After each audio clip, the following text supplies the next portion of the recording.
वालेकुम। मैं जनाब जा मुहम्मद आसिफ अली काश वेलकम करे ਨੂੰ ਤੁਹਾਡੇ ਅੱਜ ਦੇ ਵਲੌਗ ਦੇ ਉੱਤੇ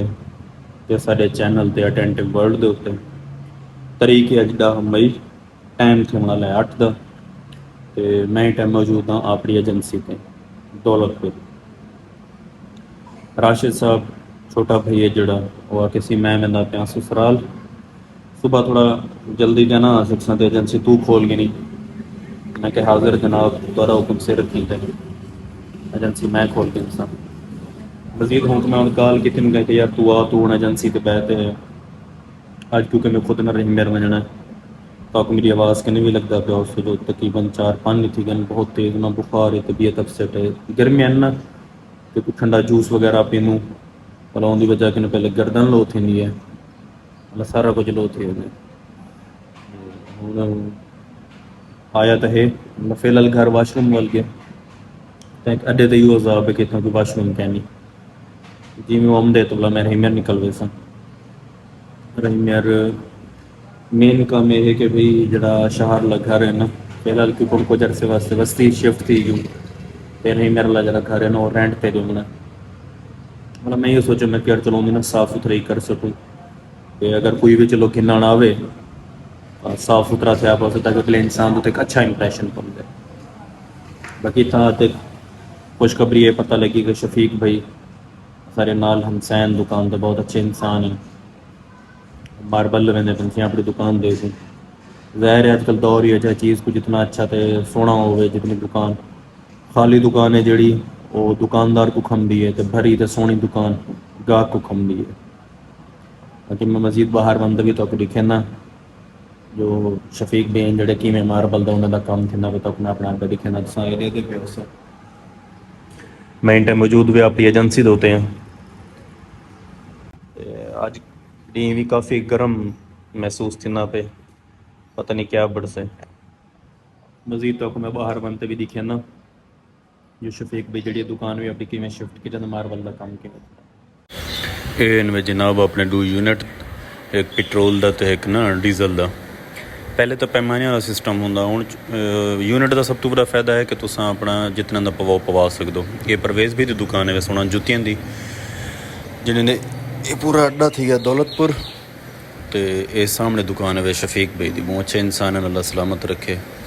तो मार्बल वेंदे पे हूँ मेरे को लगता सारिया को रीसन से सारे आखिर यार सेल लवो लेकिन यह कि जितनी खूबसूरत दुकान हो तो भरी हुई हो तो लोग उतना को ज़्यादा पसंद करें। बाकी परवेज़ भाई की मेहरबानी है पानी शानी में रेंदे पे मोटर लवेखणू कट्ठे तो क्योंकि देहात है ना इतना जितनी भी बंदा साफ़ सुथरी करे जिमें कोई हवा घुलती है या कोई अंधारी वगैरह आती है तो भला सारे सिस्टम जो ना ख़राब थे बंदे तो अजकल हर बंदे को हर गाहक को अक्ल अलहमदुलिल्लाह हर गाहक जो साफ़ सुथरी चीज़ ही देखते आते दुकान साफ़ सुथरी हो सिस्टम साफ़ सुथरा हो तो भला ही गाहक आते इवें तुस जितना कुछ कितनी बैठे रहो राश पाक आ गए सोना ये मेरा छोटा भिरा है जनाब जरा क्या गीते हुए तो को हर भी लोग है तकरीबन नज़र से एजेंसी ही को लाते रहती है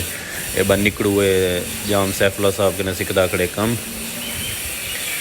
तो आए पेट्रोल गिन क्योंकि उन्हें वगैरह करेंगे उसन अपना अलहमदुलिल्लाह है कि पैमाना पूरा अपना वो सिस्टम क्या नहीं यार हूँ सुना मैं आ गया अपने घर तो मैं तो अपना कमरा दिखा देवा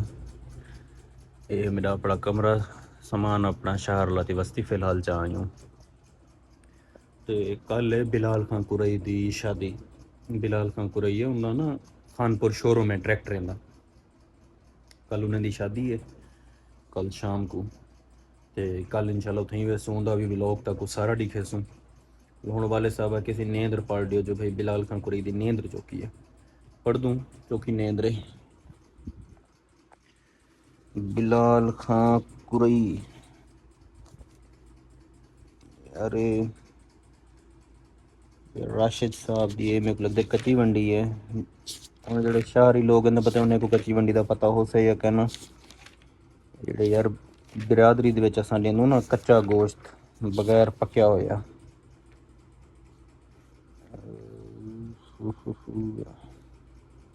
बिलाल खां कुरई एक तो ये है मोहम्मद बिलाल ये कुरई साहब पता नहीं कित्थे न। बिलाल खां कुरई चाचू कित्थे ही सही। इन्हें दा सी शोरूम है कानपुर वञो ना सरदारगढ़ वाली साइड कने तो पहला शोरूम दीनपुर ट्रैक्टर शोरूम इन्हें दा हुंदा। एक पहले जड़ी गाड़ी है ना 18 मॉडल मेहरान वो भी इन्हें कने कीती असें। बिलाल खां केड़े गया यार बिलाल खां चाचू केड़े वाल गए यार। ये है से बिलाल खान दीनपुर ट्रैक्टर 1500। हाँ उनका कसूर ही कहनी दूसरा शादियाँ खा के सारियाँ 1500 रुपये सी नींद रहे बिलाल खान साहब दी। कल उन्होंने शादी है वली मैं सोमवार दे उत्ते ते भला कल इंशाल्लाह तो को भी दिखे सुन तो तैयारी करते हूँ मैं तैयारी कर गई ना। हूँ मैं देखूँ रहीम यार खान राशिद आ गया अपनी एजेंसी ते घर की कोई साफ सुथराई करनी है। कोई एक दरवाजे का कोई मसला है वो भी ठीक करना है। पिछले फिर बिजली का मसला वो बढ़वाया हसे। चलो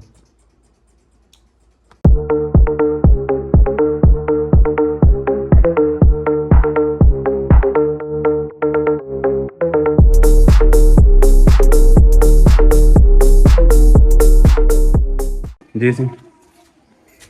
और ये घर बने ना मिस्त्री को साथ दे रहा थे वो वेल्ड देंगे जरा दरवाजे का कब्जा टूटा खड़े जी जी वो बनवा थोड़ी सही तरीके वो ये नहीं चौड़ा 500 गिने 200 गिने 300 गिने बढ़वाना है हमको आप सही तरीके बढ़ा रहे हैं बेहतरीन। चलो ठीक। खुद जनाब जितने पैसे कमाओ ओए होए होए होए जेड़े अपने प्यू माक ने पैसे गिनने दे मजे ना वो कहनी। बाकी अल्लाह पाक हर किने वालिदैन को जड़ा है सलामत रखे खुश रखे। तो वालिदैन का होना बहुत बड़ी चीज़ है बहुत बड़ी नेमत है। तो अबू आदे पैंजो 20,000 रुपये चाहिए वन तो जड़ा शहर लगा है ना उनका एक दरवाज़ा लोहे वाला टुटा होया वो बनवाना है। जनाब हुण फाइनली रेडी थी चुकी हूँ तो हुण रवाने थी प्यो रहीम यार खान घर की भी उतना कोई कम शम करावना है वो भी करें तो एक दो बे काम भी नहीं इंशाअल्लाह उठी पौधे वाला बाकी का व्लॉग स्टार्ट करे सो।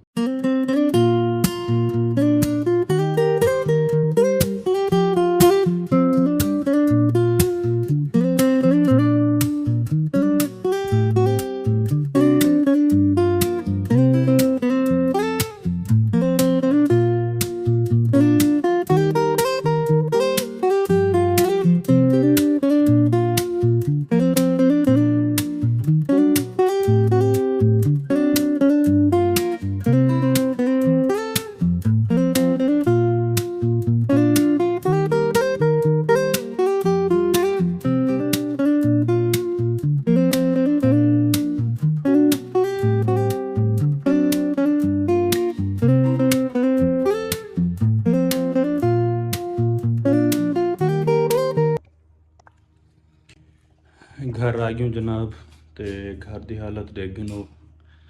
काफ़ी अरसा थी गया अंदर रंग शंग कैंसर कराया तो इन्हें हूँ पेंट भी करवेसूँ फिलहाल तो इनको रेंट तो देंगे प्यों भला आने बाद ना इनको बढ़वेसूँ भी सही इंशाअल्लाह। तो ब्रेकर भी तले थी गए पता नहीं इनको क्या मसला थे आकड़े देखो ना इनकी साफ सुथराई करनी है सारी। तो अबू जो दरवाजे वास्ते पैसे दे पे दरवाज़ा ये है ये तलू टुटा पे तो उन्हें आदे पे उनके चलो इनको वेल्ड करवा के नहीं जो। चलो जी फिलहाल बैठक साफ सुथरी कर सकते दूँ अपने यूज़ वास्ते वाला देख सो इंशाल्लाह क्या गीते क्या करना है। हाँ जी जनाब तो फाइनली देख गिनो के बैठक साफ सुथरी कर सकी इस नाल वाशरूम भी बाकी जड़ा कम है क्योंकि अज मेरे को फुल तबीयत खराब है दूजा त्रीजा डी बुखार आ हूँ मैं धां तो फ्रैश थी गया फिलहाल बाकी जड़ा काम है वाला अगले हफ्ते आते करे सो इंशाअल्लाह। तो हूँ शाम को लावस्ती दोबारा निकल वेसूँ कल तक दस्या जिमें बिलाल खान की शादी है मतलब कल वाला व्लॉग कल इंशाअल्लाह। तब तक अल्लाह हाफिज़।